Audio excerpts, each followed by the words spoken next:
Good evening student. Zoology one short video lecture series में आपका पुनः स्वागत है। आज का जो हम इम्पोर्टेंट टॉपिक स्टार्ट करने वाले हैं वो है एनिमल किंगडम, प्राणी जगत। चलो देखते हैं प्राणी जगत में प्राणियों का आज हम क्या करने वाले हैं, अध्ययन करने वाले हैं। और अब तक लगभग 10 लाख से अधिक प्राणियों का वर्णन किया जा चुका है। मतलब इन सारे प्राणियों को वैज्ञानिकों ने खोज लिया और इनका वर्णन कर दिया है। इनके बारे में बहुत कुछ जानकारी हासिल करके इनको एक व्यवस्थित क्रम में क्या कर दिया है, जमा दिया है। और अब अतः वर्गीकरण का महत्व अधिक हो जाता है, क्योंकि इतने सारे प्राणियों का अगर हमको एक साथ अध्ययन करना है तो संभव नहीं है, क्योंकि इनको छांटना ही कठिन कार्य हो जाएगा। ये वैसा ही काम है जैसे आप एक किराना की दुकान पर गए और कोई सामग्री आपको लेना है और उसके पास सामग्री है लेकिन उसने व्यवस्थित क्रम में नहीं जमाई तो आपको वो समय से नहीं दे पाएगा। समय से तभी दे पाएगा जब सारी चीजें, सारी वस्तुएं रेक पर एक व्यवस्थित क्रम में जमी हो। वैसा यहाँ है। यहाँ 10 लाख प्रजातियां हैं प्राणियों की जो खोजी जा चुकी है, और अगर उनका अध्ययन करना है तो वर्गीकरण का महत्व बढ़ जाता है। इस वर्गीकरण से नई खोजी गई प्रजातियों का वर्गीकरण में उचित स्थान पर रखने में सहायता मिलती है। इससे हम नई नई प्रजातियां जो अब खोज रहे हैं उनको उचित स्थान पर रख दे, जिसके लक्षण पहले से खोजी गई प्रजातियों के साथ क्या करते हैं, मिलते हैं, मैच करते हैं। जैसे उड़ने वाले हैं तो उड़ने वाले हमने पक्षियों में रखे हैं, तो हम अगर उड़ने वाली कोई प्रजाति खोजते हैं तो उसको पक्षियों के वर्ग में रख देते हैं। तो ये हम वर्गीकरण के आधार पर ही कर सकते हैं। पर क्या वर्गीकरण का कोई आधार है? वर्गीकरण का क्या है एक आधार? किस आधार पर हमने चीजों को व्यवस्थित क्रम में जमाया है? कोशिका की व्यवस्था, एक कोशिकीय है कि बहुकोशिकीय जीव है। शारीरिक सम्मिति, उसकी सम्मिति किस प्रकार की, उसके शरीर का आकार किस प्रकार का है। प्रगुहा की प्रकृति, उसके शरीर के अंदर गुहा किस प्रकार की है। पाचन तंत्र किस प्रकार का है, कैसे भोजन करता है, क्या पचाता है। परिसंचरण तंत्र मतलब रक्त और लसिका जो तंत्र है वो किस प्रकार से कार्य करते हैं शरीर में। जनन तंत्र किस तरह से वो प्रजनन करता है। की रचना में कुछ आधारभूत समानताएं पाई जाती है, और यही वो सारे आधार है जिसके आधार पर हमने क्या किया है, इन 10 लाख प्राणियों का वर्गीकरण किया है। ये आधार आपसे नीट में पूछे जाते हैं। कौन कौन से आधार यहाँ मैंने लिखे हैं आपके सामने। कोशिका व्यवस्था, शारीरिक सम्मिति, प्रगुहा की प्रकृति, पाचन तंत्र, परिसंचरण तंत्र और जनन तंत्र। चलो आगे चले। संगठन के स्तर, जीव किस प्रकार से बने हुए हैं, जब संगठन हम समझ लेंगे तो फिर उनका वर्गीकरण करना आसान हो जाएगा। सबसे पहले हम बात कर रहे हैं कोशिकीय स्तर। तो हमने ऊतक पढ़ लिया है, एक कोशिकीय जीव, और अगर कोशिकाएं मिल जाए तो कुछ जीव बन जाते हैं बहुकोशिकीय।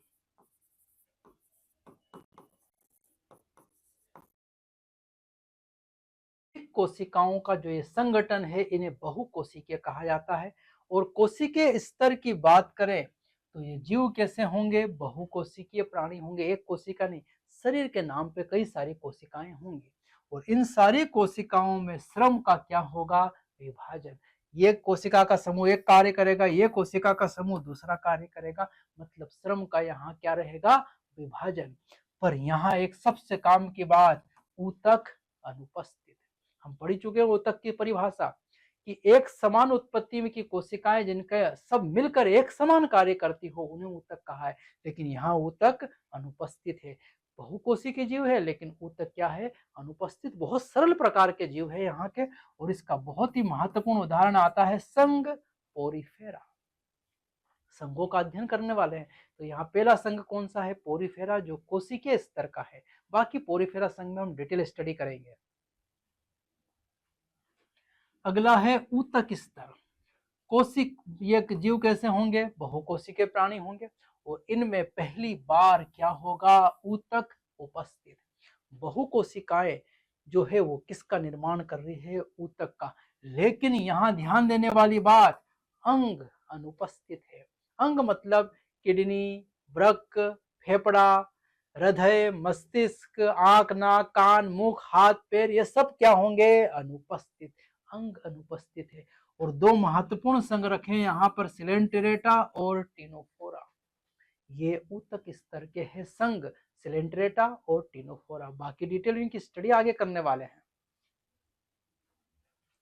अगला है अंग स्तर। अंग स्तर मतलब अंग यहाँ पहली बार क्या हो गया है उपस्थित। बहुकोशिकीय ऊतक और पहली बार इनमें क्या आ गया है अंग, तो अंग उपस्थित हो गया है। अंग तंत्र लेकिन क्या है अनुपस्थित, मतलब कई सारे अंग मिलकर एक समान कार्य करते हो ऐसा नियंत्रण नहीं है। अंग तंत्र अनुपस्थित है, अंग उपस्थित है। उदाहरण प्लेटीहेलमिन्थिस और एस्केहेलमिन्थिस दो संघ यहाँ रखे गए हैं, प्लेटीहेलमिन्थिस और दूसरा एस्केहेलमिन्थिस। इनमें अंग तंत्र उपस्थित है, अंग उपस्थित है, अंग तंत्र अनुपस्थित है।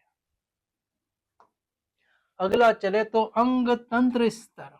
अंग तंत्र उपस्थित, अंग भी उपस्थित और अंग तंत्र भी उपस्थित, जैसे पाचन तंत्र, उत्सर्जी तंत्र, यह अंग तंत्र। और इसका उदाहरण है हमारे पास संघ एनेलिडा, आर्थ्रोपोडा, मोलास्का, इकाइनोडर्मेटा तथा रज्जु की कॉर्डेटा। ये सब के सब में क्या है अंग तंत्र उपस्थित हो गया है। अब हम देखने वाले हैं इन जीवों में, इन प्राणियों में परिसंचरण तंत्र। और परिसंचरण तंत्र जो है ये रक्त परिसंचरण तंत्र body fluids and circulation chapter में भी वैसे डिस्कस करेंगे, यहाँ छोटी सी बातें डिस्कस कर लेते हैं। दो प्रकार के हैं, खुला प्रकार, खुला परिसंचरण तंत्र और बंद परिसंचरण तंत्र। खुला परिसंचरण तंत्र, खुले परिसंचरण तंत्र में रक्त का बहाव हृदय से सीधे बाहर भेजा जाता है तथा कोशिका एवं ऊतक इसमें डूबे रहते हैं। यह हृदय है और इस हृदय से सीधा रक्त कहां छोड़ दिया जाता है बाहर, मतलब यहां रक्त वाहिनी क्या होगी, रक्त वाहिनी मतलब वो पाइपें जो रक्त को लेकर जाती है, पाइपें अल्प विकसित है, इसलिए सीधा सीधा रक्त हृदय कहां छोड़ देता है कोशिका और ऊतकों के पास, और इसे कहा जाता है खुला परिसंचरण तंत्र। और ये अकशेरुकियों में, इनवर्टिब्रेट्स में, इकाइनोडर्मेटा तक केवल एनेलिडा संघ को छोड़कर सब में खुला परिसंचरण तंत्र है। और ज्यादा डिटेल से हम पढ़ेंगे रक्त परिसंचरण तंत्र में। बंद परिसंचरण तंत्र की बात करें तो बंद परिसंचरण तंत्र रक्त का संचार हृदय से विभिन्न व्यास की वाहिकाओं, यहाँ रक्त वाहिनी अनुपस्थित थी, इधर पाइप रक्त वाहिनी क्या है उपस्थित, द्वारा होता है। उदाहरण धमनी, शिरा और केशिकाएं। ये धमनी, शिरा और केशिकाएं तीनों पाइप हैं। उन पाइप से रक्त को जो है वो सीधा किसके पास पहुंचाया जाता है, कोशिका या ऊतकों के पास। कौन पहुंचाता है, हृदय। तो ये काम कौन करता है, हृदय करता है। तो खुले वाले में हृदय सीधा पहुंचाता है ऊतक कोशिकाओं के पास, क्या नहीं है, पाइप नहीं है, रक्तवाहिनी नहीं है। और बंद वाले में रक्तवाहिनी है, पाइप है, जिसमें रक्त बहता है हृदय के माध्यम से। तो ये हमने बंद और खुले की बात की। बंद का उदाहरण है हमारे पास एनेलिडा, एनेलिडा संघ और कार्डेटा। एनेलिडा और कार्डेटा जो दोनों में बंद परिसंचरण तंत्र और बाकी सब में खुला परिसंचरण तंत्र, अधिकतर में खुला है, बंद में तो दो ही नजर आ रहे हैं हमको। चलो आगे चलें, पाचन तंत्र। अब हम प्राणियों में क्या देखने वाले हैं पाचन तंत्र। और यहाँ पाचन तंत्र दो प्रकार के, अपूर्ण पाचन तंत्र और पूर्ण पाचन तंत्र। अपूर्ण पाचन तंत्र में एक ही बाह्य द्वार होता है जो मुख तथा गुदा दोनों का कार्य करता है। उदाहरण प्लेटीहेलमिन्थिस, मान लो यह है प्लेटीहेलमिन्थिस। तो इसमें जो पाचन तंत्र वाला ये आहार नाल है, ये रही आहार नाल, ये क्या है आहार नाल। और आहार नाल में केवल एक छिद्र है जिसको हमने कहा है मुख, और इसी को कह दिया है गुदा। यहाँ कोई दो छिद्र नहीं है, जिससे खाना खा रहे हैं उसी से अपशिष्ट पदार्थ बाहर निकाल रहे हैं, इसलिए इसे नाम दिया है अपूर्ण पाचन तंत्र। और पाया जाता है किसमें, प्लेटीहेलमिन्थिस, एक संघ जिसका नाम है प्लेटीहेलमिन्थिस। चलो आगे चलें। अपूर्ण पाचन तंत्र, पूर्ण पाचन तंत्र। पूर्ण पाचन तंत्र में दो बाह्य द्वार होते हैं, मुख तथा गुदा। इनको बना लेते हैं। ये रहे जीव, ये रहा मुख वाली भाग, और ये रहा आहार नाल का ये वाला भाग। तो ये वाला भाग हमने बोल दिया मुख, और ये वाला भाग बोल दिया गुदा। दो छिद्र है यहाँ पर आहार नाल में, इधर से भोजन लिया जाता है और इधर से अपशिष्ट पदार्थ बाहर निकाला जाता है, और इसे कहा जाता है पूर्ण पाचन तंत्र। इधर से भोजन लिया और इधर भोजन निकाला, इसे पूर्ण पाचन तंत्र नाम दिया है हमने। और इसका उदाहरण है हमारे पास एस के हेलमेंथिस से लगाकर कार्डेटा। एस के हेलमेंथिस से लगाकर कार्डेटा संघ तक सभी में पूर्ण पाचन तंत्र पाया जाता है। ठीक है, तो ये उदाहरण हो गया यहाँ पर। अगला हम चले सममिति। शरीर की बनावट की बात चल रही है यहाँ पर, सममिति। और सबसे पहले क्या लिखा है, असममित स्पंज। उदाहरण केवल स्पंज मतलब संघ पोरीफेरा है। मुख्यतः असममित होते हैं, अर्थात किसी भी केंद्रीय अक्ष से गुजरने वाली रेखा इन्हें दो बराबर भागों में विभाजित नहीं करती। इनमें कोई सममिति उपस्थित होती ही नहीं है। ये इस तरह के हैं।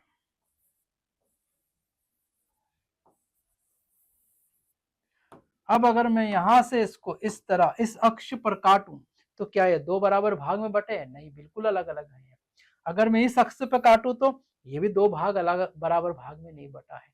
इन्हें कहा जाता है असममित। तो संघ पोरीफेरा, जिसका एक उदाहरण हमारे पास है स्पंज, वो दर्शाते हैं असममित। चले आगे हम। अरीय सममिति, जब किसी भी अक्ष केंद्रीय अक्ष से गुजरने वाली रेखा प्राणी के शरीर को दो समान भागों में विभाजित करती है, तो इसे अरीय सममिति कहा जाता है। दो बराबर भागों में बांट रही। देखो इसका शरीर यहां से काटा, ये दो बराबर भाग, यहां से काटा, ये दो बराबर भाग, यहां से काटा, ये दो बराबर भाग। अगर किसी भी अक्ष पर काटे और दो बराबर भाग में बढ़ जाए तो उसे कहा जाता है अरीय सममिति। और यह सममिति दर्शाने वाला जीव या तो गोलाकार होगा या बेलनाकार होगा। हाइड्रा का चित्र दिया है यहाँ पर, उदाहरण दिया देखो यहाँ पर, सिलेंट्रेटा, टिनोफोरा, इकाइनोडर्मेटा। इसी प्रकार की सममिति होती है तीनों में। सिलेंट्रेटा, टिनोफोरा मुख्यतः, इकाइनोडर्मेटा थोड़ा आगे भी आएगा, इसमें थोड़ा अपवाद भी है, उसको समझेंगे आगे। दूसरा द्विपार्श्व सममिति।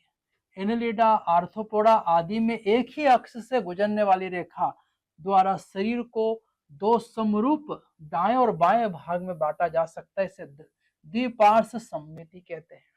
क्या नाम दिया इसे? द्विपार्श्व सममिति। समझो यहाँ पर, यहां से इस अक्ष पर काटा तो ये केकड़ा दो बराबर भागों में बढ़ चुका है। मनुष्य ऐसे खड़ा हो जाए और यहाँ नाक के पास से काटे तो दो बराबर भागों में बढ़ जाता है। इसे कहा जाता है द्विपार्श्व सममिति। क्या नाम दिया है? द्विपार्श्व सममिति। उदाहरण याद रखना है, दो है हमारे पास में, एनिलिडा और आर्थ्रोपोडा, और इसके बाद जितने भी है सभी कहाँ आएंगे? द्विपार्श्व सममिति में। द्विकोरिक तथा त्रिकोरिक संगठन। जब भ्रूण होता है तो उस भ्रूण में दो परतें निर्मित होती है, जिसका हम अध्ययन कर चुके हैं। तीन परतें होती है, बाह्य एक्टोडर्म, बीच में मीजोडर्म और सबसे अंदर एंडोडर्म। और उसी की बात की है यहाँ पर।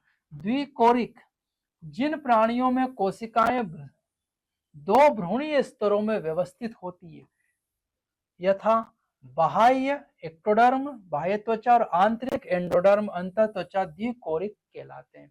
दो जनन परत है, बाहर की तरफ ये रही हमारी एक्टोडर्म और अंदर की तरफ ये रही हमारी एंडोडर्म, और बीच में एक द्रव्य भरा है जिसे नाम दिया है मेसोग्लिया।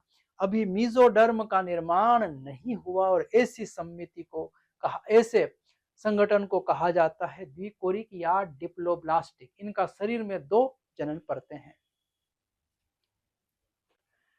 त्रिकोरिक सिलेंट्रेटा वे प्राणी जिनके विकसित भ्रूण में तृतीय भ्रूणीय स्तर मीजोडर्म होता है। बाहर एक्टोडर्म, अंदर एंडोडर्म, और ये बीच में बन गई, देखो यहाँ पर ये बन गई है मीजोडर्म। वही मीजोग्लिया किस में परिवर्तित हो गया है? मीजोडर्म में। तो इसे कहा जाता है त्रिकोरिक। क्या नाम दिया है? त्रिकोरिक ट्रिप्लोब्लास्टिक। और उदाहरण है हमारे पास प्लेटीहेल्मिन्थिस से रज्जुकू तक, कॉर्डेटा तक, प्लेटीहेल्मिन्थिस से कॉर्डेट्स तक, सब क्या दर्शाते हैं? त्रिकोरिक। अगला चले प्रगुहा, सिलोम की बात करें।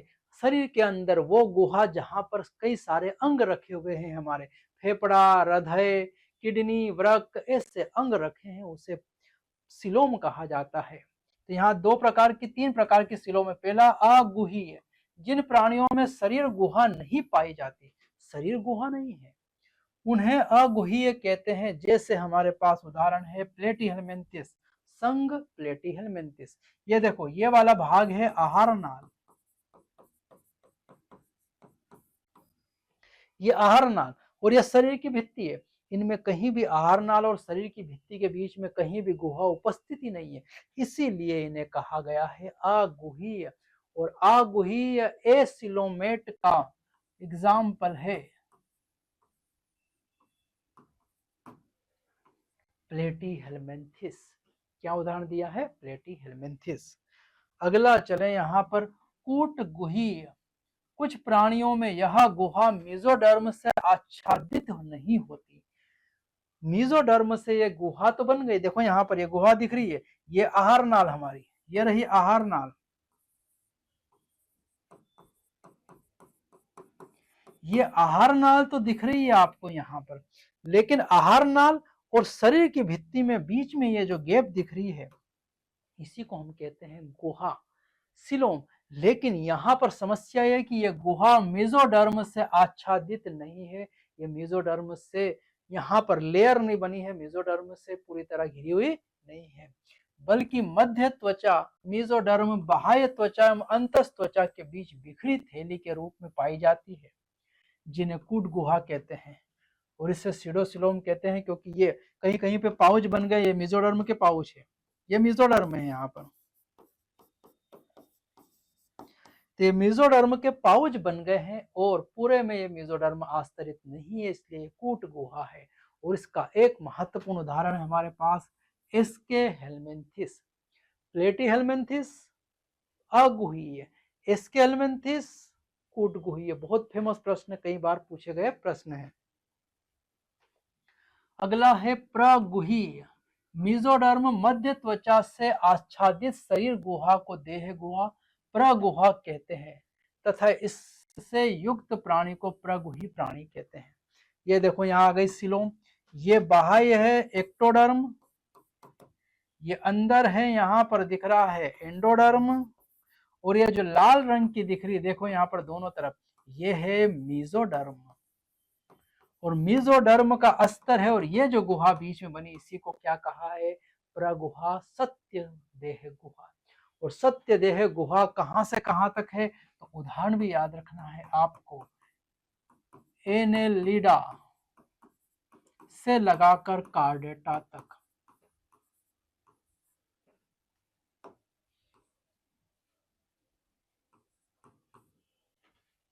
एनेलिडा से लगाकर कार्डेटा तक, सभी में क्या है? प्रगुहा, सत्य देह गुहा उपस्थित है। चलो आगे चले, अगला है हमारा खंडी भवन, सेगमेंटेशन।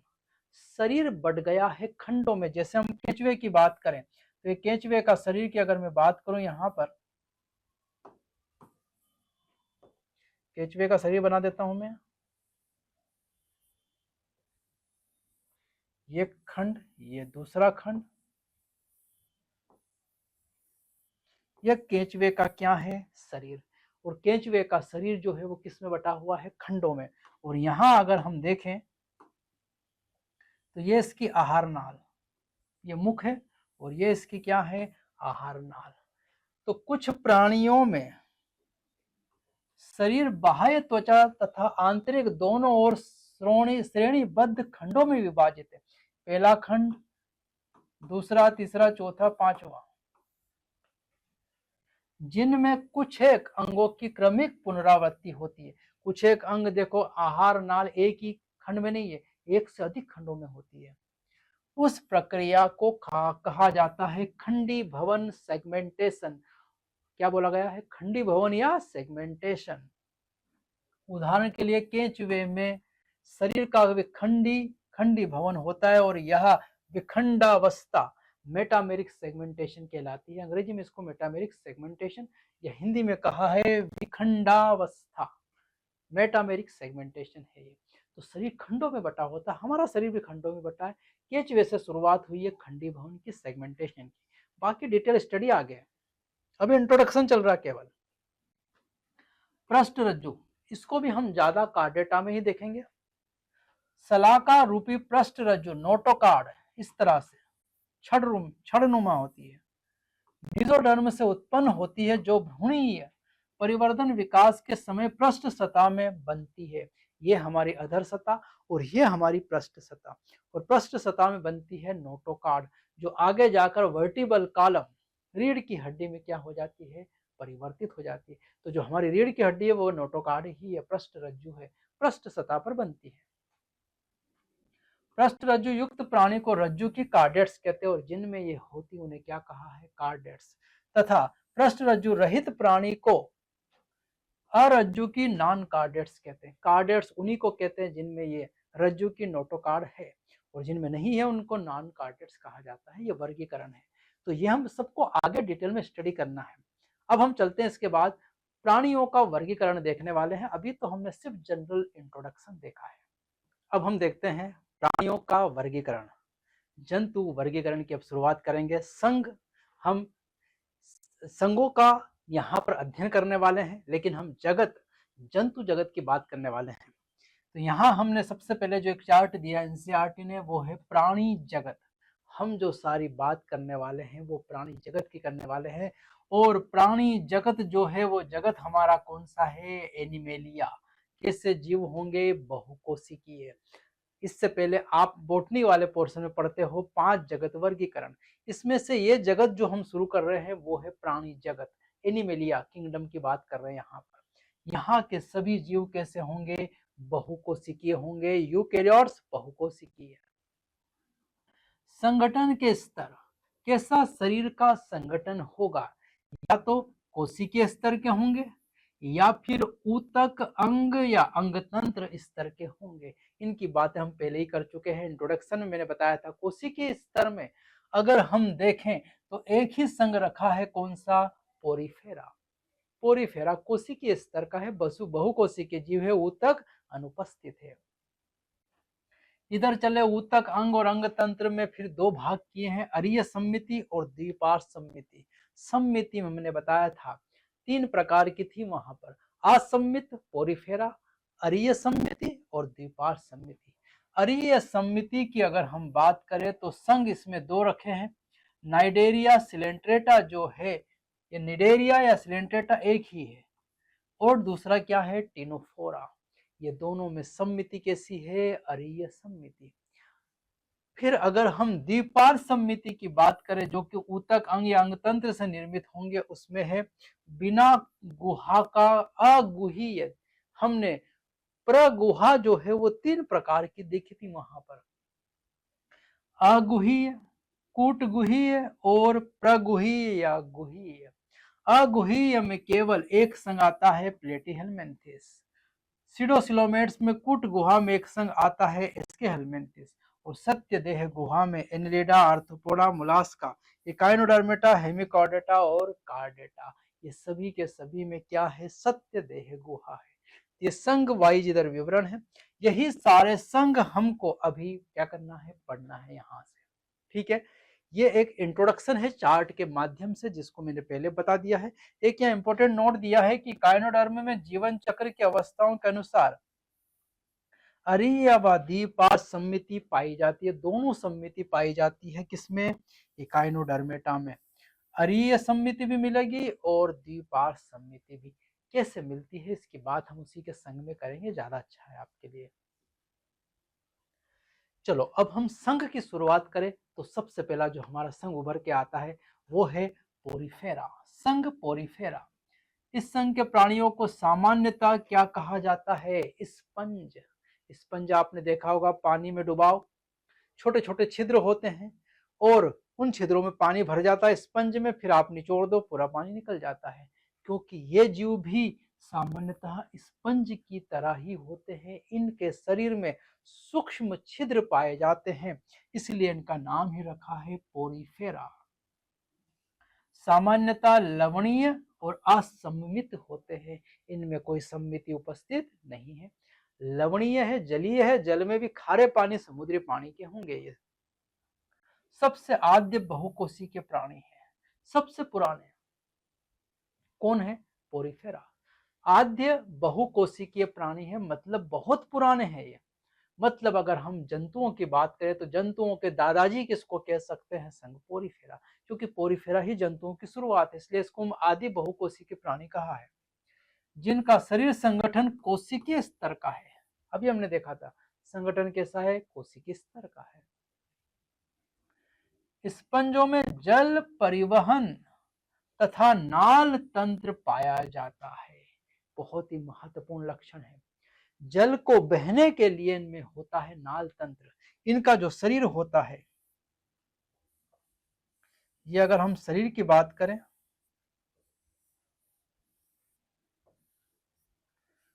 तो इनका जो शरीर होता है,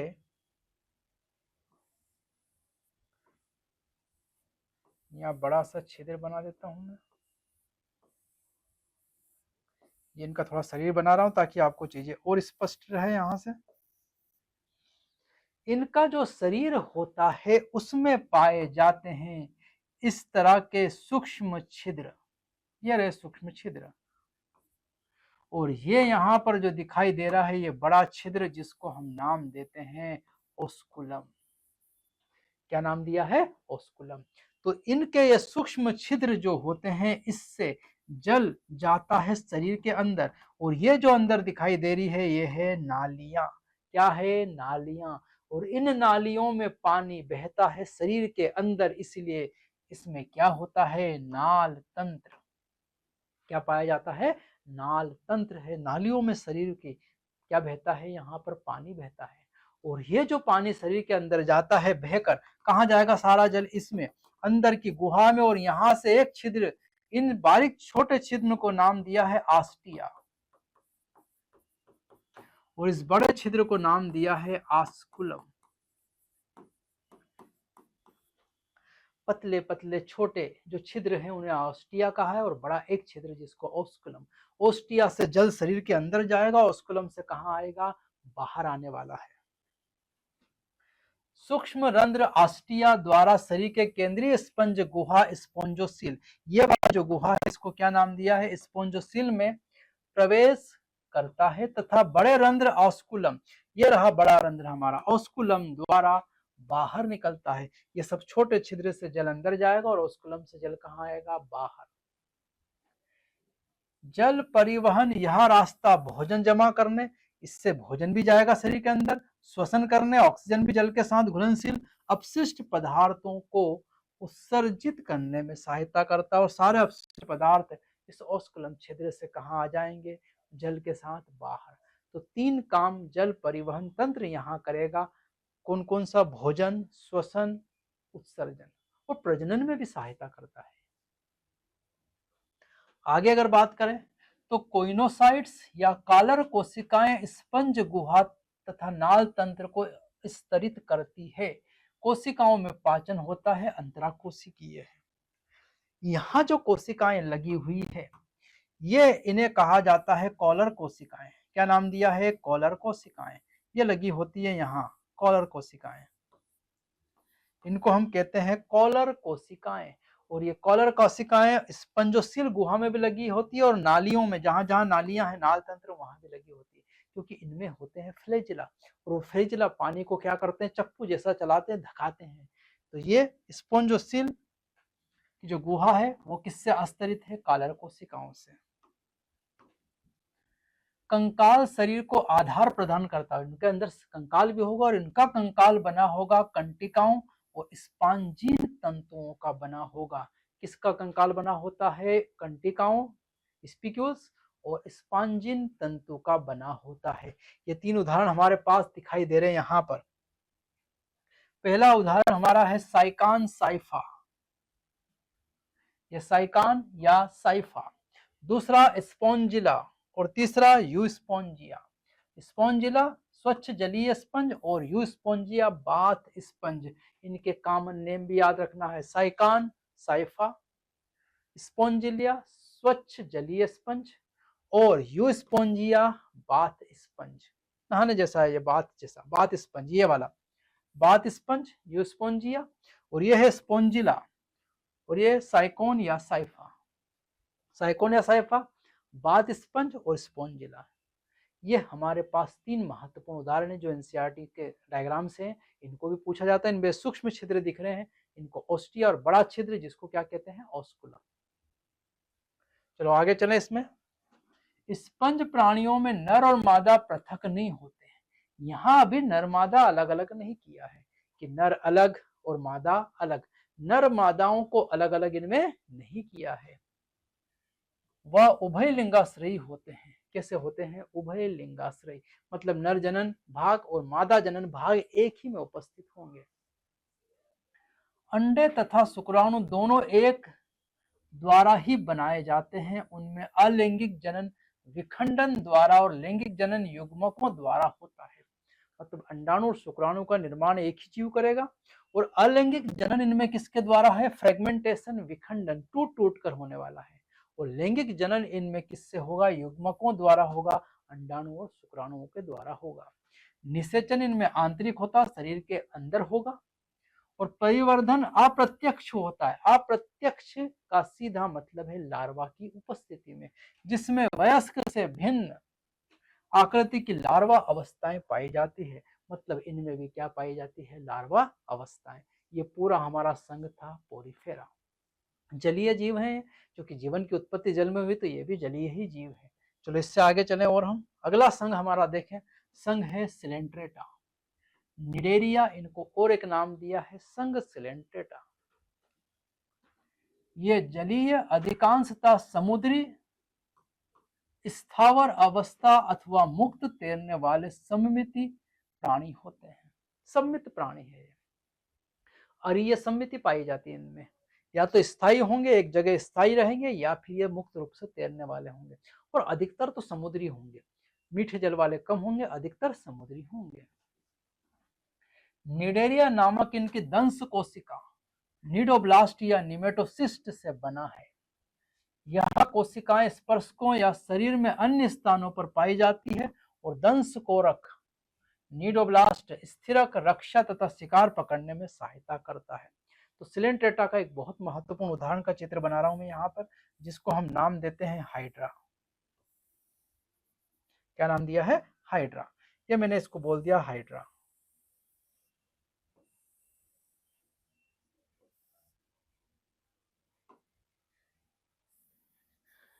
चित्र और थोड़ा सही कर लेते हैं।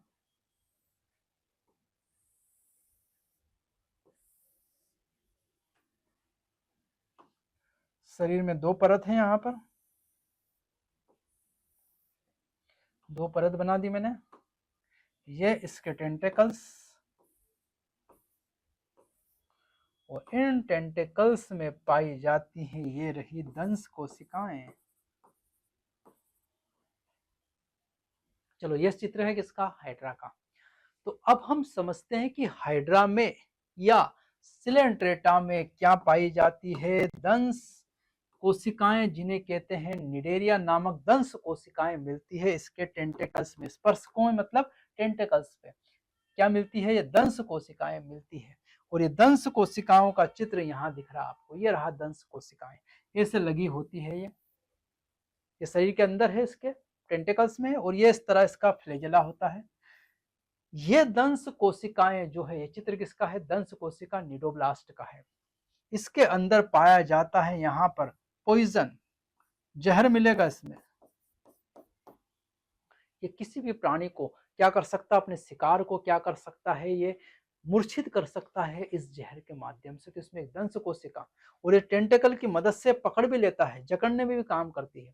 तो यहाँ क्या क्या कार्य है, यह स्पर्शकों तथा शरीर में अन्य स्थानों पर पाई जाती है। मुख्यतः स्पर्शकों में मिलेगी क्या है, नीडोब्लास्ट कोशिकाएं, क्योंकि स्पर्शक ही पकड़ने का काम करेंगे, ये टेंटेकल्स ही पकड़ने का काम करेंगे। क्या कार्य करता है, रक्षा, शिकार पकड़ने में सहायता, ये सब कार्य किसके होंगे, इसी दंश कोशिका नीडोब्लास्ट के होंगे। और इसी कारण इनका नाम भी रखा है एक निडेरिया। निडेरिया में ऊतक स्तर संगठन है, शरीर का संगठन ऊतक स्तर का, लेकिन अंग अनुपस्थित है। और यह द्विकोरकी होते हैं। डिप्लोब्लास्टी के दो जनन परत है यहाँ पर शरीर में, एक्टोडर्म और एंडोडर्म, मेसोडर्म नहीं, मेसोग्लिया है यहाँ पर। इन प्राणियों में केंद्रीय जठर वाहिनी गैस्ट्रोवेस्कुलर गुहा पाई जाती है। ये जो गुहा है इसको नाम दिया है गैस्ट्रोवेस्कुलर गुहा पाई जाती है, जो अधोमुखी हाइपोस्टोम पर स्थित मुख द्वारा खुलती है। और यह रहा इसका मुख, जिसको हमने हाइपोस्टोम, अधोमुखी मुख द्वारा खुलती है। इनमें अभी यहाँ पर कोई गुदा द्वार उपस्थित नहीं है। इनमें अंतः कोशिकीय एवं अंतरा कोशिकीय दोनों प्रकार का यहाँ पर पाचन पाया जाता है। कोशिका के अंदर भी भोजन का पाचन होता है और कोशिका के बाहर भी, लेकिन पोरीफेरा में कोशिका के अंदर अंतरा कोशिकीय पाचन था वहां।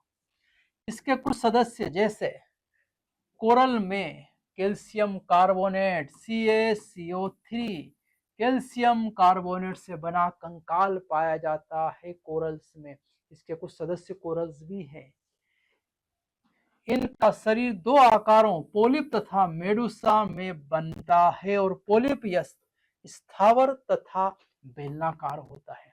तो इनमें एक बहुत महत्वपूर्ण प्रक्रिया पाई जाती है, पीढ़ी एकांतर की प्रक्रिया पाई जाती है।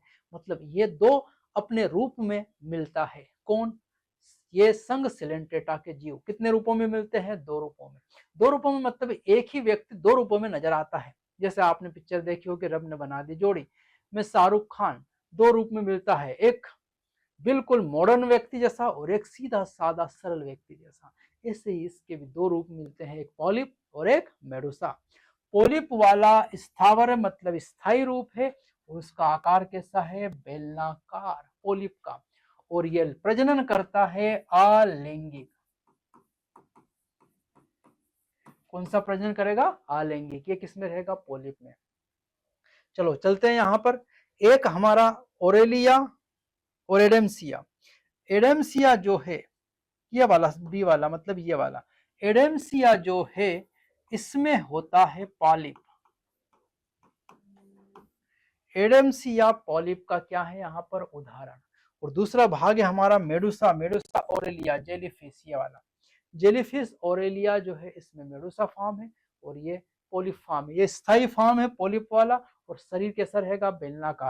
देखो भोजन इधर से आएगा, यहाँ से शरीर के अंदर जाएगा, और इसमें भोजन इधर से जाएगा और यहाँ शरीर के अंदर आएगा। इधर से भोजन इधर जा रहा है और इसमें भोजन इधर जा रहा है। ये ओरेलिया, जेलीफिश, मेडुसा। मेडुसा छतरीनुमा और जो पोलिप है वो रोड्सनुमा संरचना है यहाँ पर। उदाहरण क्या है, हाइड्रा। तो हमारे पास पोलिप के दो उदाहरण हो गए, एक है एडेम्सिया और दूसरा है हाइड्रा। मेडुसा छतरी के आकार का तथा मुक्त प्लावी होता है, जैसे ओरेलिया। जेलीफिश ये फिश है, किस नहीं है, क्या है, फिश है। तो यहाँ पर छतरी नुमा कौन है, ओरेलिया का मेडुसा फॉर्म। ये छतरी नुमा मेडुसा फॉर्म है और बेलनाकार फॉर्म क्या है, पोलिप फॉर्म है यहाँ पर। निडेरिया जिनमें दोनों पोलिप तथा मेडुसा रूप में पाए जाते हैं, उनमें पीढ़ी एकांतरण मेटाजेनेसिस होता है, जैसे ओबेलिया। ओबेलिया एक और उदाहरण है जिसमें दोनों एक साथ मिलेंगे, पोलिप भी मिलेगा और मेडुसा भी मिलेगा। उसका उदाहरण कौन है, ओबेलिया। तो ओबेलिया में पोलिप भी मिलेगा और मेडुसा भी मिलेगा, और पोलिप मेडुसा में बदलेगा और मेडुसा पोलिप में बदलता है, एक दूसरे में बदलते रहते हैं। ये पॉलिप अलैंगिक जनन के द्वारा मेडुसा उत्पन्न करता है, मतलब पोलिप मेडुसा में बदल जाता है, मतलब वो रॉडनुमा छतरी में बदल जाएगा, तथा मेडूसा लैंगिक जनन के द्वारा पोलिप उत्पन्न करता है, और अब वो छतरी लैंगिक प्रजनन करके किस में बदल जाएगी, वो मेडूसा बदल जाएगा पोलिप में, रॉड शेप में बदल जाएगा। और यहाँ कुछ महत्वपूर्ण सिलेंट्रेट्स के उदाहरण हैं। आइसेलिया पुर्तगाली योद्धा, एडेम्सिया समुद्री एनिमोन, पेनेटुला सी पेन समुद्री पिच्छ, गोर्गोनिया समुद्री व्यंजन, और मेंड्रीना ब्रेन कोरल। इनके सामान्य नाम भी आपको क्या करना है, याद करना है। सामान्य नाम से भी प्रश्न आते हैं, तो अगर सामान्य नाम दिया तो पहचान नहीं पाओगे, तो सामान्य नाम भी आपको क्या करना है, याद करना है। ये एक संघ कंप्लीट हुआ सिलेंट्रेटा। चलो अगला संघ देख रहे हैं, टीनोफोरा। टीनोफोर को सामान्यतः समुद्री अखरोट, सी वालनट या कंकाल जेली, कॉम्ब जेली के नाम से जानते हैं। दो नाम है इसके टीनोफोर के। टीनोफोर बिल्कुल किसके जैसा है, सिलेंट्रेटा जैसा ही है, कोई ज्यादा अंतर नहीं है। यहाँ पर पहले साथ में रखा था, बाद में इसको अलग कर दिया। ये सभी समुद्रवासी हैं, सभी समुद्रवासी हैं, मतलब ये केवल समुद्र में मिलेंगे, मीठे जल में नहीं मिलेंगे। अरीय सम्मिति है, सम्मिति हम जानते हैं सिलेंट्रेटा में भी अरीय सम्मिति और इसमें भी अरीय सम्मिति है। द्विकोरिक जीव होते हैं, मतलब डिप्लोब्लास्टिक है, ये भी डिप्लोब्लास्टिक है, सिलेंट्रेटा भी डिप्लोब्लास्टिक है। इनमें ऊतक श्रेणी है, शरीर संगठन है, इनमें भी ऊतक और सिलेंट्रेटा में भी ऊतक, क्योंकि दोनों एक जैसे ही हैं। शरीर में 8 बाह्य पक्षमाभीय कंकाल पट्टिकाएं होती है, जो चलने में सहायता करती है। समझते हैं, ये रही 1 2 3 4 5 6 7 8, ये 8 ऐसी पट्टियां हैं। यह बिल्कुल तरबूज खरबूजे जैसा इसकी संरचना दिख रही है यहाँ पर, और इसके ऊपर ये 8 पट्टियां हैं, जिनमें सीलिया होते हैं, पक्षमाभिका होते हैं, जो चलने में क्या करते हैं, सहायता। पाचन अंतः कोशिकीय अंतरा कोशिकीय दोनों प्रकार का होता है। पाचन इनमें दोनों प्रकार का हो सकता है, कोशिका के अंदर भी और कोशिका के बाहर भी। और जीव संदीप्ति प्राणी द्वारा प्रकाश उत्सर्जन करना टीनोफोर की मुख्य विशेषता है। टीनोफोर की सबसे मुख्य विशेषता है जीव संदीप्ति, मतलब ये जुगनू जैसे पानी में चमकते हैं। जैसा आपने देखा होगा रात में जुगनू चमकता है, वैसे ही टीनोफोरा के सदस्य जुगनू की तरह चमकते हैं रात में। नर एवं मादा अलग नहीं होते, जनन केवल लैंगिक होता है। इनमें जनन केवल लैंगिक होगा, और नर जनन भाग और मादा जनन भाग एक ही में होंगे, नर मादा अलग अभी नहीं हुए, ना तो सिलेंड्रेटा में, ना पोरीफेरा में, ना टीनोफोरा। निषेचन बाह्य होता शरीर के बाहर, और अप्रत्यक्ष परिवर्धन होता जिसमें लार्वा अवस्था नहीं होती। लार्वा अवस्था नहीं है, लेकिन उन्होंने लिखा यहाँ का कि अप्रत्यक्ष, जबकि प्रत्यक्ष है जिसमें लार्वा नहीं होती, वो प्रत्यक्ष ही होता है, वो गड़बड़ है यहाँ पर। ठीक है, और इसके दो महत्वपूर्ण उदाहरण है। एक तो उसी से आ रहा टीनोफोरा टीनोप्लाना, ये किसका चित्र है, प्लूरोब्रैंकिया टीनोप्लाना, और दूसरा है प्लूरोब्रैंकिया। प्लूरोब्रैंकिया और टीनोप्लाना दो ये महत्वपूर्ण उदाहरण है यहाँ पर। ये जो चित्र है, ये चित्र टीनोप्लाना का चित्र है। किसका चित्र है, टीनोप्लाना का ये चित्र है। तरबूज के जैसा है, ये दो इसके टेंटेकल्स हैं, ये जो दिख रहे हैं ये टेंटेकल्स है, स्पर्शक टेंटेकल, या इन्हीं को क्या नाम दिया है, स्पर्शक। टेंटेकल या स्पर्शक इनको नाम दिया है, ये दो है यहाँ पर। चलो अगला संघ अगर हम देखें, अब हम जैसे जैसे संघ में बढ़ते जा रहे हैं, संघ में जब बढ़ते जा रहे हैं तो जटिलताएं जीवों की क्या होती जा रही है, बढ़ती जा रही है। तो अब हम संघ प्लेटिहेलमिन्थिस की अगर हम बात करें, तो संघ के प्राणी पृष्ठाधार रूप से चपटे होते हैं। इनका शरीर चपटा है, हमारे हाथ के पंजे के समान, इसलिए इन्हें सामान्यतः चपटे कृमि कहा जाता है। कैसे कृमि कहा गया है, चपटे कृमि इनको सामान्यतः कहा गया है। इस समूह के अधिकांश प्राणी मनुष्य तथा अन्य प्राणियों में अंतः परजीवी के रूप में पाए जाते हैं। अधिकांश प्राणी मनुष्य के अंदर अंतः परजीवी, मतलब ये हमारे परजीवी हमारे शरीर में निवास कर रहे हैं। कौन, संघ प्लेटिहेलमिन्थिस के जीव। चपटे क्रमी द्विपार्श्वसम्मिति त्रिकोरिकी तथा अप्रगुही होते हैं। एसिलोमेट इनमें देगुआ अनुपस्थिति। त्रिकोरक 3 जनन परत आ गई है, एक्टोडर्म, मेसोडर्म, एंडोडर्म। सम्मिति द्विकोरक की सम्मिति होती है, द्विपार्श्व सम्मिति होती है। इनमें अंग स्तर का शरीर संगठन होता है। इनमें पहली बार अंग आया है, किसमें? इन चपटे कृमियों में। और इनका वो महत्वपूर्ण अंग है उत्सर्जी अंग। उत्सर्जी अंग में है यहां पर ज्वाला कोशिका। कौन सी कोशिका है? ज्वाला कोशिका, फ्लेम सेल, इनका महत्वपूर्ण उत्सर्जी अंग है। परजीवी प्राणी में अंकुश तथा चूसक पाए जाते हैं, क्योंकि ये परजीवी है तो इनमें हुक और सकर्स होंगे। जुड़ने के लिए हुक और रक्त को सक करने के लिए, भोजन को सक करने के लिए सकर्स होते हैं। कुछ चपटे क्रमिक खाद्य पदार्थों को परपोषी से सीधे अपने शरीर की सतह से अवशोषित करते हैं, और कुछ तो सीधे शरीर की सतह से अवशोषित कर लेते हैं, अंग की जरूरत ही नहीं है। यहाँ दो उदाहरण महत्वपूर्ण दिख रहे हैं यहाँ पर, एक फीताक्रमी टीनिया और एक पर्णक्रमी फेसियोला। ये फेसियोला हेपेटिका यहाँ पर, और ये है फीताक्रमी टीनिया, टीनिया सोलियम और फीताक्रमी, दोनों ये दो बहुत महत्वपूर्ण उदाहरण है। ये किसके हैं? प्लेटीहेल्मिन्थिस के हैं, फेसियोला और टीनिया। ज्वाला कोशिकाएं परासरण नियंत्रण दो काम करती है तथा उत्सर्जन। मैंने कहा था अभी, उत्सर्जी अंग ज्वाला कोशिकाएं फ्लेम सेल से दो काम करेगी, जो हमारे अंदर किडनी करती है, उत्सर्जन का भी और परासरण नियमन, जल की मात्रा को भी बरकरार रखती है। नर मादा अलग नहीं होते, नर और मादा दोनों अलग अलग नहीं होते, दोनों एक ही होते हैं। मतलब यहाँ अभी लिंग का निर्धारण अलग अलग नहीं हुए हैं।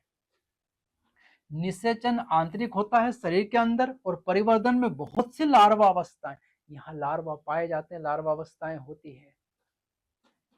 प्लेनेरिया में पुनर्भवन की असीम क्षमता होती है। जैसे आपने देखा होगा छिपकली की पूंछ टूट जाए पुनः आ जाती है, वैसे प्लेनेरिया के जितने भाग करो, टुकड़े करो, उससे नया प्लेनेरिया बन जाता है। तो पुनरुद्भवन, रीजनरेशन की पावर प्लेनेरिया में सबसे ज्यादा है, और प्लेनेरिया भी यही का उदाहरण है, किसका? प्लेटीहेल्मिन्थिस। एक्टिनिया फीताक्रमी और फेसियोला पर्णक्रमी। पत्ती जैसा इसलिए पर्णक्रमी फेसियोला, और फीता जैसा है, टेप जैसा इसलिए टीनिया टेपोआर्म है, फीताक्रमी है। ये तीन महत्वपूर्ण उदाहरण है, प्लेनेरिया, फीताक्रमी टीनिया और फेसियोला पर्णक्रमी। चलो अगला संघ है हमारे पास, वो संघ है एस्केहेलमिन्थिस गोलक्रमी। जैसा नाम में छिपा हुआ है, गोलक्रमी, शरीर गोलाकार होगा। एस्केहेलमिन्थिस प्राणी अनुप्रस्थ काट में गोलाकार होते हैं। अगर इनका ये पेन जैसा अनुप्रस्थ काट का क्षेत्रफल देखें तो गोलाकार होता है। इन्हें गोलक्रमी कहते हैं। क्या नाम दिया है? गोलक्रमी। जबकि इससे पहले वाले चपटे थे, चपटे क्रमी। ये मुक्त जीवी जलीय अथवा स्थलीय तथा पौधे एवं प्राणियों में परजीवी भी होते हैं। मुक्त जीवी भी होते हैं और परजीवी भी होते हैं, पादप में भी और प्राणियों में, जंतु और मनुष्य के भी हैं। ये द्विपार्श्व सम्मिति, त्रिकोरकी और कूट प्रगुही प्राणी। दो बातें तो वही कॉमन है, प्लेटीहेल्मिन्थिस जैसी, यहाँ अलग है। वो अगुही थे, ये कूट गुही है, हम पढ़ चुके हैं। दे गुहा इनमें अभी आई नहीं है, पाउच जैसा बन गया है मेसोडर्म के यहाँ।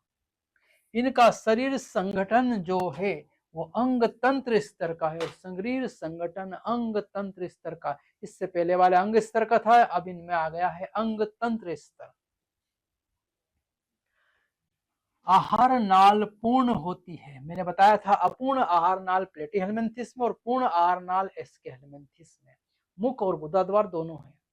इनमें सुपरिवर्धित पेशीय ग्रसनी होती है, और इनमें सुपरिवर्धित पेशीय ग्रसनी है। पेशीय ग्रसनी जो है, जो भोजन को लेगी, मतलब आहार नाल थोड़ी विकसित हो गई है।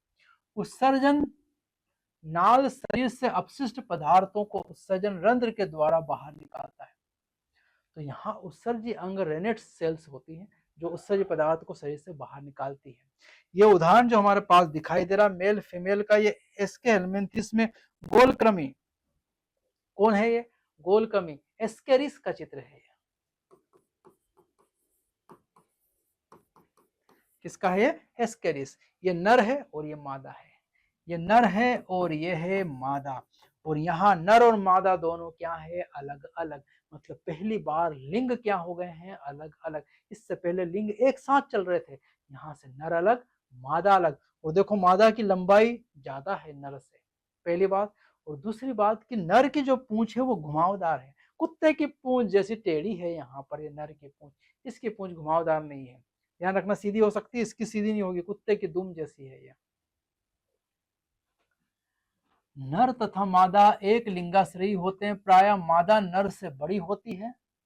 निषेचन आंतरिक होता है, निषेचन आंतरिक होगा, शरीर के अंदर होगा, तथा परिवर्तन प्रत्यक्ष शिशु वयस्क के समान ही दिखते हैं अथवा अप्रत्यक्ष लार्वावस्था होती है। मतलब यहाँ दोनों है, या तो लार्वा भी मिलेगा या सीधा भी हो जाएगा, बिना लार्वा के भी दोनों मिलेगा, लेकिन निषेचन आंतरिक होगा, शरीर के अंदर होगा।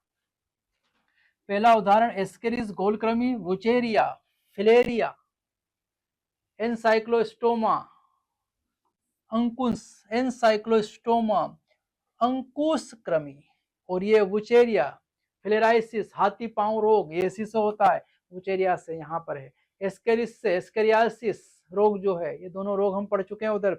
तो दोनों रोग जो डिसीज है जो है यहाँ पर महत्वपूर्ण है, जो मनुष्य की बीमारियां हैं वो इन्हीं से होने वाली है। तो ये तीन महत्वपूर्ण उदाहरण है यहाँ इसके, हेलमिंथिस के।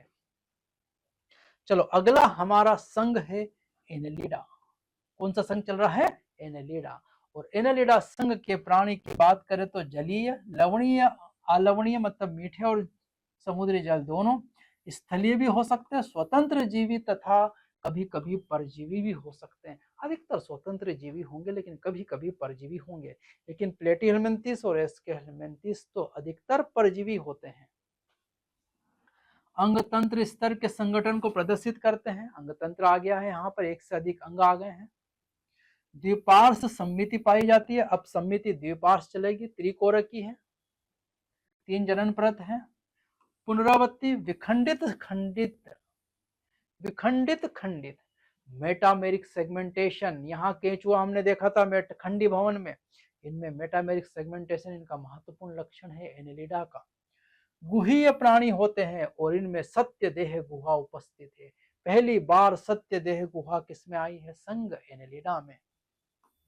इनकी शरीर सतह स्पष्ट खंड अथवा विखंडों में बटा होता है, और केंचुए में हमने देखा शरीर स्पष्ट खंडों में क्या है, बटा होता है, बाहर से लगाकर अंदर तक। चलो ये इसके दो उदाहरण है यहाँ पर। एक को हमने कहा है जोंक और एक को कहा है नेरिस, और तीसरा एक और महत्वपूर्ण उदाहरण केंचुआ। सबने देखा होगा बारिश के दिनों में, तो केंचुआ, नेरिस और जोक, ये 3 महत्वपूर्ण उदाहरण है यहाँ पर। एनुलस अर्थात सूक्ष्म वलय, इसलिए इस संघ को एनेलिडा कहा जाता है। इनके शरीर में सूक्ष्म वलय होती, दिख रही है यहाँ पर सूक्ष्म वलय है, ये खंडों में बटा हुआ है, इसलिए इनको एनेलिडा नाम दिया गया है। इन प्राणियों में अनुदैर्घ्य तथा वृत्ताकार दोनों प्रकार की पेशियां पाई जाती है। अनुदैर्घ्य और वृत्ताकार दोनों प्रकार की पेशियां पाई जाती है, और इसीलिए ये चलने में क्या करती है, सहायता। चलने में क्या करेगी, सहायता। अनुदैर्घ्य और यहाँ पर वृत्ताकार पेशियां हैं। जलीय एनेलिडा जैसे नेरिस, ये रहा नेरिस, इस नेरिस ये जलीय एनेलिडा है। इसमें पेरापोडिया पाए जाते हैं, ये बाहर की तरफ दिख रहे हैं, पेरापोडिया पाए जाते हैं जो तैरने में सहायता करते हैं। ये पेरापोडिया की सहायता से नेरिस क्या करता है, तैरता है जल में। चलो आगे देखें, यदि इसमें बंद परिसंचरण तंत्र उपस्थित होता है। परिसंचरण तंत्र, रक्त संचरण तंत्र इसमें बंद प्रकार का है। अपवाद है ये, क्योंकि अकशेरुकियों में खुला होता है और इसमें बंद है। वृत्ताकार वृक्क एक वचन नेफ्रिडिया परासरण, नियमन तथा उत्सर्जन में सहायता करता है। वृक्क को यहाँ नाम दिया है नेफ्रिडिया। उत्सर्जी अंग किसका है, एनेलिडा का। परासरण, नियमन और उत्सर्जन दोनों में सहायता करेगा। तंत्रिका तंत्र में एक जोड़ी गुच्छिकाएं एक वचन गेंगलिया होते हैं। एक जोड़ी गुच्छिकाएं होती है तंत्रिका तंत्र में, एक जोड़ी गुच्छिकाएं मतलब ये गेंगलिया होते हैं, जो पार्श्व तंत्रिकाओं द्वारा दोहरी अधर तंत्रिका रज्जु से जुड़े होते हैं। और ऐसी अधर सतह पर तंत्रिका रज्जुओं से क्या होते हैं, जुड़े होते हैं। ये अधर सतह और ये पृष्ठ सतह। हमारे अंदर जो है शरीर में पृष्ठ सतह पर तंत्रिका रज्जु होती है और यहाँ पर अधर सतह में, ध्यान रखना, अकशेरुकी में अधर सतह पर है। और कितनी है यहाँ पर, दोहरी, मतलब दो, एक जोड़ी अधर सतह अधर तंत्रिका रज्जु से जुड़ी होती है। तो गैंग्लिया कितने होंगे यहाँ पर, एक जोड़ी होंगे, दो होंगे। और किससे जुड़े होंगे वो, दो तंत्रिका रज्जु, जो किस सतह पर होगी, अधर सतह पर। ये बहुत फेमस प्रश्न है यहाँ के, केंचुए में भी पूछा जाता है, नेरिस या जोंक, तीनों में से किसी में पूछा जा सकता है। नेरिस एक जलीय एनालिडा है जिसमें नर और मादा अलग होते हैं। नेरिस में नर अलग और मादा अलग, एक लिंगाश्रयी है।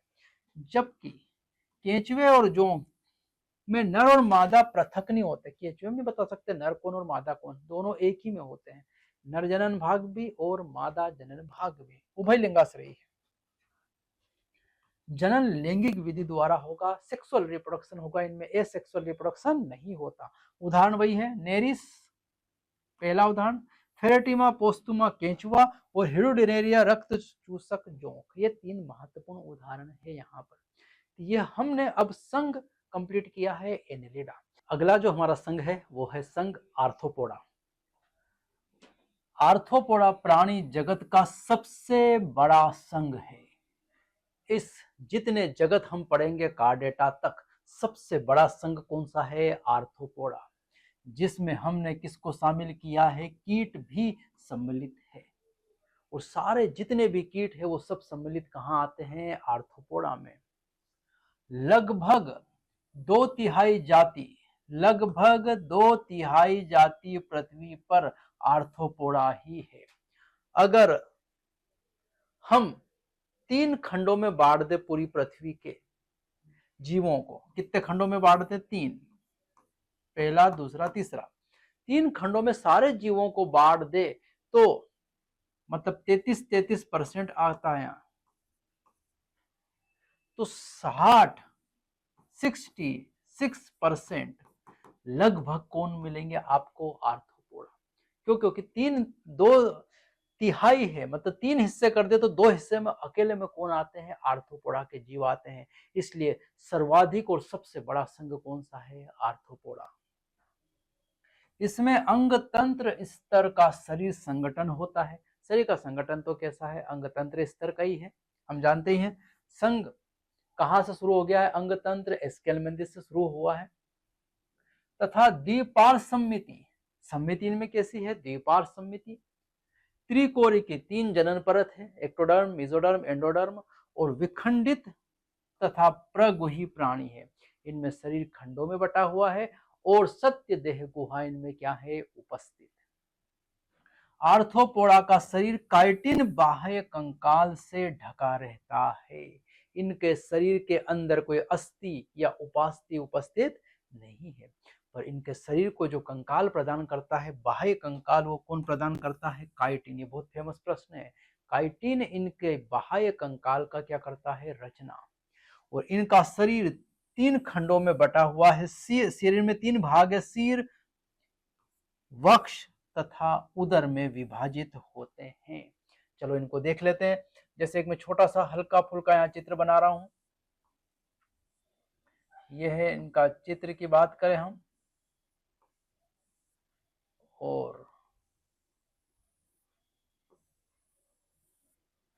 तो हम यहाँ देख रहे हैं, इसके चित्र की बात कर रहे हैं। यहाँ पर ये थोड़ा पंख बना दिए मैंने यहाँ से, ये और पंख बना दिए यहाँ से,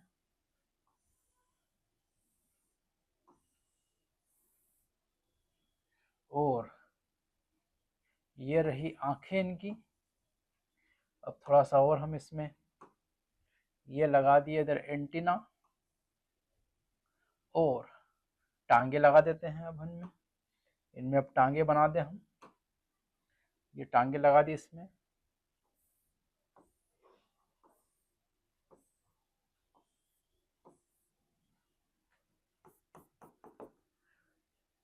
यह है संघ आर्थ्रोपोडा का एक सदस्य मैंने बनाया है, कीट का चित्र यहाँ पर आपको बनाया है। इसमें हम 3 बातें यहाँ सबसे पहले देख रहे हैं कि शरीर 3 खंडों में बटा हुआ है। पहला जो है वो क्या है, सिर। दूसरा वाला भाग जो है वो वक्ष, और ये तीसरा वाला भाग है ये उदर खंड में बटा हुआ है। शरीर में 3 खंड है, सिर, वक्ष और उदर। 3 खंडों में इन जीवों का शरीर क्या है, बटा हुआ, जो यहाँ स्पष्ट दिख रहे हैं। आर्थोपोडा में मतलब है संधि, पोड़ा मतलब उपांग, और इनके जो उपांग है वो कैसे हैं, संधि युक्त, इसलिए संघ आर्थोपोडा का मतलब ही है संधि युक्त उपांग। और इनमें देखें यदि हम, तो ये टांगे आपको यहाँ नजर आ रही है, और ये टांगे जो हैं ये 3 जोड़ी है।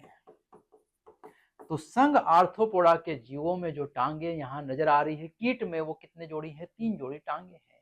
ये 1 जोड़ी आंखें हैं, ये 1 जोड़ी एंटीना है, और ये 2 जोड़ी यहाँ पर क्या उपस्थित है, पंख, और ये कीट का क्या है, यहाँ पर चित्र है। अगली बात करें हम यदि, तो श्वसन का अंग जो है इनमें, संघ आर्थोपोडा में श्वसन का अंग जो होगा वो क्या होगा, क्लोम। क्लोम होगी श्वसन का अंग, या पुस्तक क्लोम, बुक गिल्स, या तो गिल्स या यहां पर बुक गिल्स होंगे, या पुस्तक फेफड़े, बुक लंग्स, या श्वसन नलिकाओं के द्वारा होता है। तो ध्यान रखना, श्वसनिकाओं में जो श्वसन का अंग है वो किसका है, कीट का। यहाँ पर अलग अलग श्वसन के अंग दिए हुए हैं, ध्यान रखना है। जो जलीय आर्थोपोडा होंगे उनके श्वसन का अंग क्या रहेगा, गिल्स, या फिर पुस्तक गिल्स भी हो सकता है, या पुस्तक फुफ्फुस भी हो सकता है। और ये दोनों जो है ये कहाँ के हैं, स्थलीय अनुकूलन है। और ये श्वसनिकाओं ट्रेकियोल्स जो है ये किसका होगा, कीट का श्वसन का अंग होगा। यहाँ पर परिसंचरण तंत्र की अगर बात करें तो यहाँ खुला प्रकार है, बंद प्रकार केवल एक ही अपवाद देखा है, वो एनेलिडा में। संवेदी अंग जैसे श्रृंगिकाएं, एंटीना होगा इसमें ताकि ये संवेदनाएं ग्रहण करेगा। नेत्र होंगे सामान्य या संयुक्त नेत्र होंगे जो देखने का काम करेंगे। और संतुलन पुटी स्टेटोसिस्ट उपस्थित, स्टेटोसिस्ट जो है ये बैलेंस का काम करेंगे, जो हमारे अंदर कान और सेरेबेलम करता है वैसा स्टेटोसिस्ट करेंगे। उत्सर्जन का अंग यहाँ होगी मालपीजी नलिकाएं। कीटों में उत्सर्जी अंग यहाँ पर कौन होगा, कीटों में मालपीजी नलिकाएं उत्सर्जी अंग होंगे। और यहाँ कुछ चित्र दिए हैं कीटों के, देखो यहाँ पर आर्थोपोडा संघ के। ये पहला है हमारा टिड्डी, दूसरा है तितली बटरफ्लाई, तीसरा है बिच्छू, और चौथा है प्राउन या झींगा। ये यहाँ पर उदाहरण भी दिए हैं, एनसीईआरटी के नाम भी याद रखना है, किसका क्या नाम है। यहाँ पर उत्सर्जी अंग अगर हम दूसरे देखें तो ग्रीन ग्लैंड्स और कोक्सल ग्लैंड्स भी इनके उत्सर्जी अंग है। नर और मादा पृथक होते हैं तथा अधिकांशतः अंड प्रजक होते हैं। नर और मादा अलग, नर कीट अलग, मादा कीट अलग, या नर आर्थोपोडा अलग, मादा आर्थोपोडा अलग, और अधिकांशतः अंडे देने वाले होते हैं। परिवर्धन प्रत्यक्ष होगा या लार्वा अवस्था द्वारा अप्रत्यक्ष, मतलब लार्वा अवस्था हो भी सकती है और नहीं भी हो सकती है। आर्थिक रूप से महत्वपूर्ण कीट हमारे लिए कौन कौन सा है, एपिस इंडिका मधुमक्खी की बात चल रही है, बॉम्बिक्स मोराई रेशम कीट की बात चल रही है, और लेसिफर लक्का लाख कीट की बात चल रही है। मधुमक्खी से शहद प्राप्त होता है, बॉम्बिक्स मोराई सिल्क वार्म से रेशम प्राप्त होता है, और लाख कीट से लाख प्राप्त होती है। हमको ये लाभदायक कीट है हमारे लिए। रोग को ले जाने वाले रोग वाहक कीट में एनाफिलीज मच्छर, मादा एनाफिलीज मलेरिया फैलाती है। क्यूलेक्स मच्छर, मादा क्यूलेक्स मच्छर जो है वो एलिफेंटाइसिस हाथी पांव रोग करता है। और एडिस मच्छर जो है वो डेंगू करने वाला हमारा एडिस मच्छर है। यूथ पीड़क टिड्डी लोकस्ट जो है हमारे पास में, और वो लोकस्ट जो है वो है टिड्डी। टिड्डी को क्या कहा है, लोकस्ट कहा है यहाँ पर। और जीवित जीवाश्म का उदाहरण जो हमने लिया है वो लिमुलस, राजा करकट किंग क्रेप कहते हैं। ये सारे के सारे जीवित जीवाश्म, मतलब सारे मेंबर जीवाश्म बदल गए लेकिन कुछ एक मेंबर अभी जीवित है। लिमुलस जीवित जीवाश्म है, ये भी आर्थ्रोपोडा संघ का सदस्य है। लोकस्ट टिड्डी दल, धावा बोलती है टिड्डी, ये लोकस्ट हमारे पास चित्र जो है टिड्डी का लोकस्ट, ये जो है ये टिड्डी दल है यहाँ पर, और ये सब कीटवाहक है, यहाँ रोग वाहक है, ये सब रोग को वाहन करने वाले। तो ये संघ की बात की हमने, किसकी, आर्थ्रोपोडा।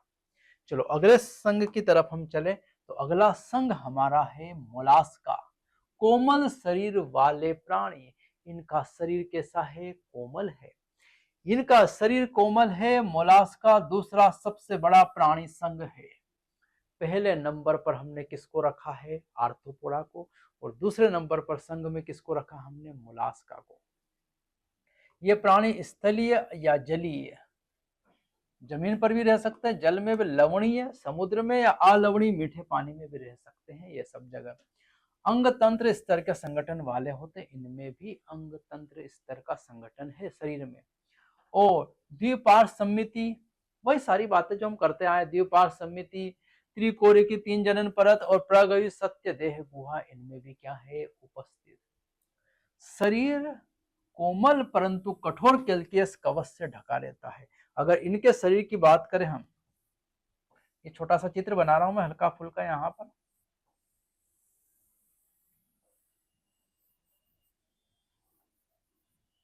यहाँ पर ऐसा हल्का फुल्का चित्र बना रहा हूं मैं। तो इस चित्र में अगर हम ध्यान से देखें, यहाँ पर ये आंखें हैं, ये टेंटिकल्स हैं, और यहाँ पर शरीर के ऊपर ये कवच है, और इसी के कवच के अंदर यहाँ उपस्थित है गिल्स। ये है कुट, ये है फुट, पाद, और ये है सिर, और ये है हमारे गिल्स, और ये है मेंटल कवर। चलो कुछ चीजें आपको यहाँ इस चित्र से समझ में आने लग गया होगा कि इनका शरीर ये मुलायम है, और इस मुलायम शरीर को एक फोल्ड द्वारा ढका रहता है, और उस फोल्ड को हमने नाम दिया है मेंटल। जैसा लिफाफा होता है वैसे फोल्ड है मेंटल। और इस मेंटल और इस शरीर की गुहा के बीच में एक गुहा बनी होती, जिसमें पाए जाते हैं क्या, गिल्स। और गिल्स का काम हम जानते हैं, श्वसन में यहाँ मदद करते हैं, साथ से साथ उत्सर्जन में भी यहाँ मदद करते हैं, संघ मोलास्का में। इनका शरीर के ऊपर ये जो मेंटल है, ये हार्ड कवच बनाता है, कठोर आवरण बना लेता है। जैसा आवरण आपने देखा होगा, शंखनाद किया होगा, शंख बजाया होगा, वो शंख जो है वो कैल्शियम कार्बोनेट का कवच है, उसका निर्माण ये मेंटल ही करता है। तो मेंटल ये उस कवच का क्या कर देता है, निर्माण, ताकि इनका मुलायम शरीर ढका जा सके।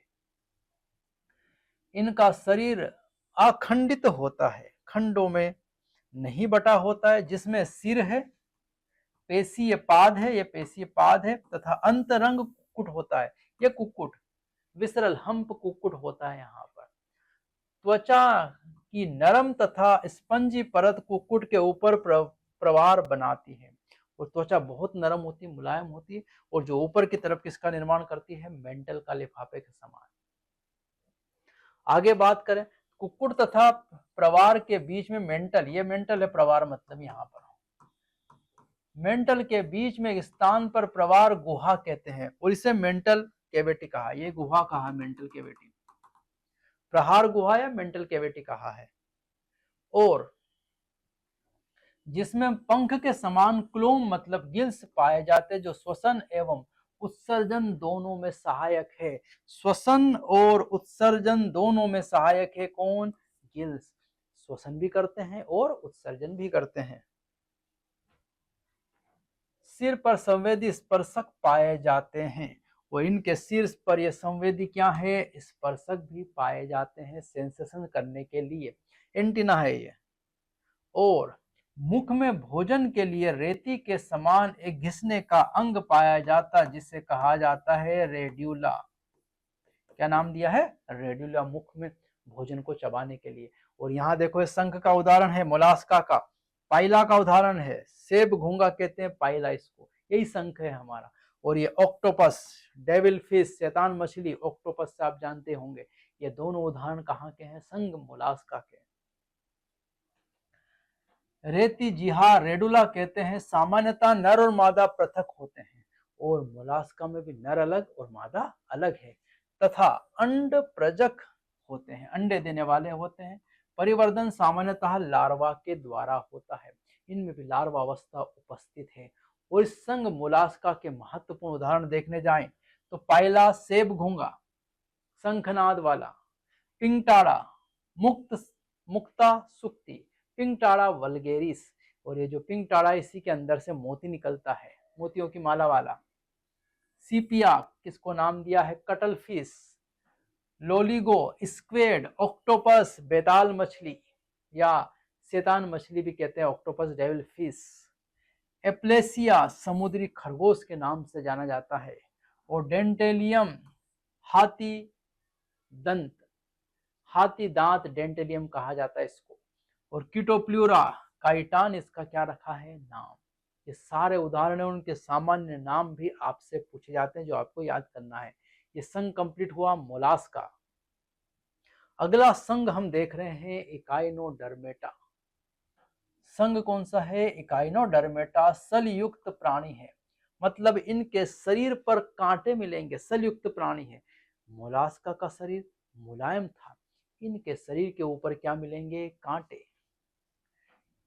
संघ के प्राणियों में कैल्शियम युक्त अंतकंकाल पाया जाता है और इनमें कैल्शियम का बना हुआ अंतकंकाल मिलेगा इस इकाइनोडर्मेटा में। इनका नाम इकाइनोडर्मेटा इसलिए रखा है, सूल युक्त शरीर है, क्योंकि इनके शरीर पर क्या रखे हैं? कांटे, इसलिए इनका नाम इकाइनोडर्मेटा रखा है। सभी समुद्रवासी हैं। इकाइनोडर्मेटा कोई भी स्वच्छ जल में नहीं मिलता, सभी समुद्री जल के वासी हैं ये। अंग तंत्र स्तर का होगा, शरीर संगठन होगा, वही सारी बातें जो चली आ रही है। वयस्क इकाइनोडर्मेटा अरीय सम्मिति, देखो यहाँ सम्मिति में गड़बड़ है, वयस्क की सम्मिति अरीय सम्मिति, और जबकि लार्वा की सम्मिति द्विपार्श सम्मिति है। लार्वा में द्विपार्श और वयस्क में अरीय सम्मिति है। ऐसा केवल मतभेद इकाइनोडर्मेटा में ही मिलता है।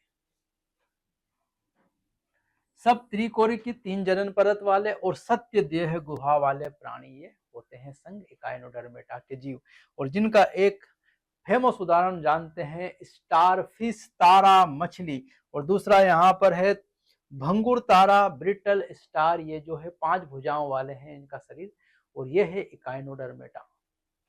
पाचन तंत्र इनमें पूर्ण होता है तथा सामान्य मुख अधर सतह पर, मुख अगर ऐसे चपटे तो मुख अधर सतह पर मतलब यहाँ मिलेगा, और पृष्ठ सतह पर क्या मिलेगा? मलद्वार, मलद्वार पृष्ठ सतह पर, यहाँ पृष्ठ सतह पर मलद्वार और मुख अधर सतह पर, ऐसे रहते हैं। जल संवहन तंत्र इस संघ की विशिष्टता है, इनमें पाया जाता है जल संवहन तंत्र। ऐसा जल संवहन तंत्र नाल तंत्र हमने देखा था पोरीफेरा में, उसके बाद यहाँ ये बात, जल संवहन तंत्र मतलब जल इनके शरीर में बहता रहता है, और जो चलने में गमन में सहायता करता है, इनको चलाता भी जल संवहन तंत्र है, भोजन पकड़ने में मदद करता है तथा श्वसन में भी मदद करता है। किसकी? इकाइनोडर्मेटा की। इन इकाइनोडर्मेटा के शरीर पर ये कांटे दिख रहे हैं, सूल या कांटे इनका मुख्य लक्षण है। ये भी उत्सर्जन तंत्र का अभाव होता है, इनमें कोई उत्सर्जन तंत्र विकसित नहीं होता संघ इकाइनोडर्मेटा में। आगे बात करें तो नर और मादा पृथक होते हैं, नर अलग और मादा अलग। हालांकि लैंगिक जनन पाया जाता है और निषेचन सामान्यतः बाह्य होता है। प्रजनन तो लैंगिक होगा लेकिन निषेचन शरीर के अंदर नहीं, शरीर से कहाँ होगा? बाहर। और परिवर्धन अप्रत्यक्ष एवं मुक्त प्लावी लार्वा अवस्था द्वारा होता है, मतलब इनमें लार्वा अवस्था उपस्थित होती है संघ इकाइनोडर्मेटा में। यहाँ पर उदाहरण में देखें तो एस्टेरियास तारा मछली, इकाइनस समुद्री अर्चिन, एंटीडोन समुद्री लिली, और कुकुमेरिया समुद्री ककड़ी का ककड़ी जैसा होता है ये, ऑफियूरा भंगुर तारा। ये जो एंटीडोन है ये बिल्कुल पादप जैसा होता है, इसलिए इसको समुद्री लिली नाम भी दिया। और एस्टेरियास तारा मछली स्टारफिश से तो हम परिचित है ही सही। ये संघ हमारा कंप्लीट हुआ कौन सा? इकाइनोडर्मेटा। अगला संघ है हमारा हेमिकॉर्डेटा। संघ हेमिकॉर्डेटा की अगर बात करें तो हेमिकॉर्डेटा पहले कशेरुकी संघ में एक उप संघ के नाम रूप में रखा गया था, लेकिन अब इसे रज्जुकियों में एक अलग संघ के रूप में रखा गया है। पहले इसको कहाँ रखा था? संघ कार्डेटा में, उसके उप संघ में रखा था इसको, संघ कार्डेटा के, लेकिन बाद में इसको निकाल कर बाहर कर दिया। क्यों करा? उसका कारण है यहाँ पर, हेमिकॉर्डेटा के कॉलर क्षेत्र में अल्प विकसित संरचना होती जिसे स्टोमोकार्ड कहते हैं, जो पृष्ठ रज्जु के समान रचना है। कशेरुकी का हम समझेंगे आगे। इस कशेरुकी का सबसे मुख्य लक्षण है नोटोकार्ड। क्या है? नोटोकार्ड। और इनमें ये नोटोकार्ड की जगह यहां रखी है स्टोमोकार्ड। यह है स्टोमोकार्ड। अल्प विकसित संरचना है जिसे क्या नाम दिया है? स्टोमोकार्ड। और ये स्टोमोकार्ड किस क्षेत्र में है? कॉलर रीजन में, क्योंकि इनका शरीर जो है वो बेलनाकार है तथा सूंड, कॉलर और लंबे वक्ष में विभाजित है। इनके शरीर में 3 भाग हैं, प्रोबोसिस, कॉलर और ट्रंक। और कॉलर वाले क्षेत्र में यह रखी हुई संरचना है स्टोमोकार्ड। और इनमें नोटोकार्ड अनुपस्थित है। इनमें क्या उपस्थित है? स्टोमोकार्ड। अल्प विकसित है, नोटोकार्ड नहीं आ पाई इनमें, इसीलिए इनको निकालकर अलग संघ बना दिया है हेमिकॉर्डेटा। इनको कहा जाता है संयोजक कड़ी कार्डेटा और नॉन कार्डेट्स के बीच की। इस संघ के प्राणी कृमि के समान तथा समुद्री जीव है। समुद्र में होते हैं और कृमि के समान दिखाई देते हैं, कृमि जैसे दिखते हैं, वॉर्म लाइक स्ट्रक्चर है इनका। और नोटोकार्ड इनमें क्या है? अनुपस्थित। उसकी जगह यहाँ क्या आई है? स्टोमोकार्ड। संगठन अंगतंत्र स्तर का होता है, अंगतंत्र इनमें भी उपस्थित है। द्विपार्श्व समिति है और त्रिकोणीय तथा सत्य देह गुहा इनमें भी उपस्थित है। वही सारी बातें चल रही है। शरीर बेलनाकार है, 3 भागों में क्या है? बटा हुआ। और ये चित्र है हमारे पास किसका? बेलेनोग्लोसस। बेलेनोग्लोसस का ये क्या है? चित्र। परिसंचरण तंत्र बंद प्रकार का होता है। इससे पहले हमने देखा कि सब में खुला प्रकार है, किसको छोड़कर? तो एनेलिडा संकोर, इनमें भी बंद प्रकार का है। श्वसन क्लोम द्वारा, गिल्स द्वारा होता तथा सूंड ग्रंथि, यहाँ पर प्रोबोसिस ग्लैंड इसके उत्सर्जन अंग है। तो ये प्रोबोसिस ग्लैंड इनका उत्सर्जी अंग है। यहाँ पर नर्व एवं मादा अलग होते हैं और निषेचन बाह्य होता है। शरीर के कहाँ रहेगा? बाहर। और परिवर्धन लार्वा, टोर्नेरिया लार्वा के द्वारा होता है। इनमें लार्वा से ही परिवर्धन होगा। लार्वा अवस्था इनमें भी उपस्थित है। और 2 फेमस उदाहरण है हमारे पास, बेलेनोग्लोसस और सेकोग्लोसस।